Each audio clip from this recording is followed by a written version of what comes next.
नमस्कार दोस्तों, welcome back to my channel. मैं हूँ स्मिता और आज हम लोग बात करने जा रहे हैं एक ऐसे पावन पर्व की जो कि हर साल होता है हिंदू धर्म के अनुसार। ये है महाशिवरात्रि का अच्छा सा एक नया दिन, जहाँ पे शिव पार्वती का मिलन हुआ था। क्या क्या चीज़ें आपको ध्यान देनी चाहिए इस शिव पार्वती के मिलन की तिथि में, यानी कि महाशिवरात्रि में ऐसे कौन कौन सी चीज़ों पे आपको ध्यान देना चाहिए, क्या क्या करना चाहिए, क्या क्या नहीं करना चाहिए, आज हम आप सबको यही इस वीडियो के माध्यम से शेयर करने जा रही हूँ। सबसे पहला पॉइंट है फास्टिंग का, यानी कि इस दिन हम लोग फास्टिंग करते हैं, व्रत रखते हैं। व्रत का मेन कारण ये भी होता है कि अपनी माइंड और अपनी बॉडी और अपनी सोल, अपनी आत्मा को हम लोग प्योरीफाई करते हैं। तो इस दिन कुछ खास करके चीज़ों का हमें ध्यान करना होता है। पहले तो सुबह उठ के हमें स्नान लेना होगा ताकि हमारी माइंड, बॉडी, सोल तीनों की तीनों जो है एकदम फ्रेश हो जाए। इस दिन बोला जाता है कि आप जितना मेडिटेट कर सकते हैं उतना करिए, जितना अच्छा सोच सकते हैं उतना सोचिए, जितना पॉजिटिव सोच सकते हैं।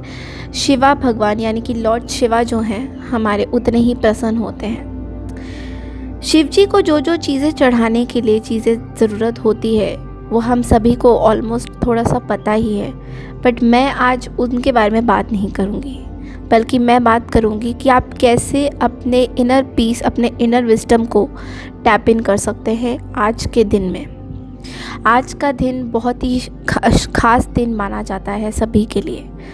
हमारे अंदर दोस्तों बहुत सी ऐसे इमोशनल इंस्टेबिलिटी चीज़ें रहती है जो हमें अपने अंदर झांकने को बोलती है, बट कभी कभी हमारी ये रोज़मर्रा की ज़िंदगी में हमें समझ नहीं आता कि हमें करना क्या चाहिए।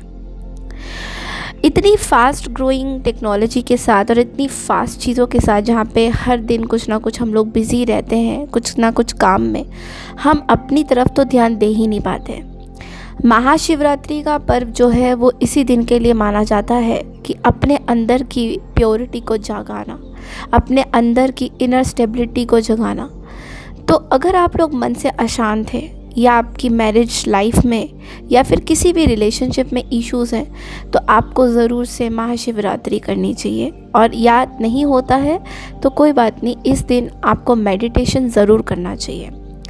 जब हम मेडिटेशन करते हैं तब हम अपने इनर पीस को उजागर करते हैं, यानी कि हमारे अंदर बहुत सारी ऐसी ऊर्जा होती है जिससे हम फाइट आउट करते रहते हैं, हमें समझ ही नहीं आता कि हमें करना क्या चाहिए। इस दिन हमें खूब सारा मेडिटेशन करना होता है, अपने अंदर के मन को शांत करना होता है, और इसी दिन हम बहुत सी कामनेस को अपने अंदर टैप कर सकते हैं थ्रू मेडिटेशन।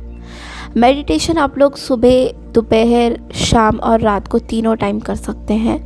लॉर्ड शिवा यानी कि शिव जी का ध्यान देके ओम नमः शिवाय का जाप करके आप लोग मेडिटेशन कर सकते हैं, या फिर एक कोई भी सॉफ्ट म्यूज़िक जो हमारे आजकल ऑलरेडी इंटरनेट में बहुत वायरल है, उनमें कोई भी आप यूट्यूब से लेके इसको चला सकते हैं और मेडिटेट कर सकते हैं।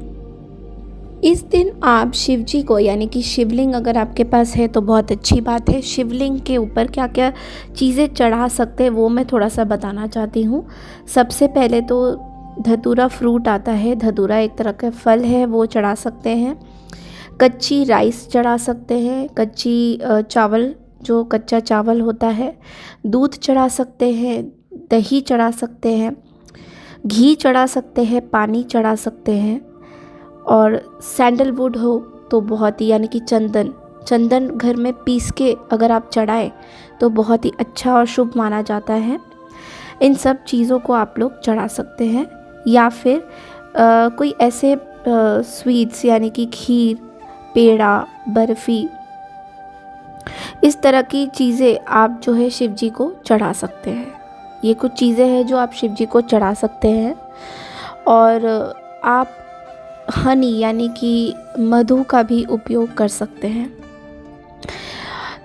चंदन का भी आप जो है लेप शिवलिंग पे चढ़ा सकते हैं। ये बहुत ही अच्छा और शुभ माना जाता है सभी के लिए।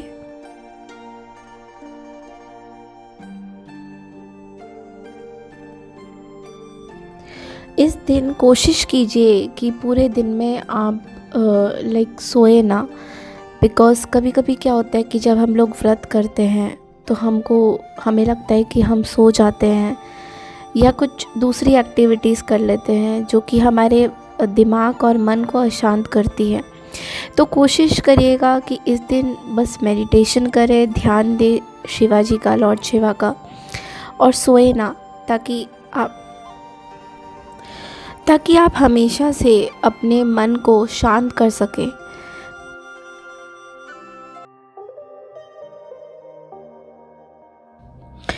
इस दिन आपको एक और चीज़ बोलना चाहूँगी, अगर आप लोग फास्टिंग कर रहे हैं तो एक बैलेंस डाइट ज़रूर खाइए जो हाइड्रेशन आपको हाइड्रेटेड रखेगा।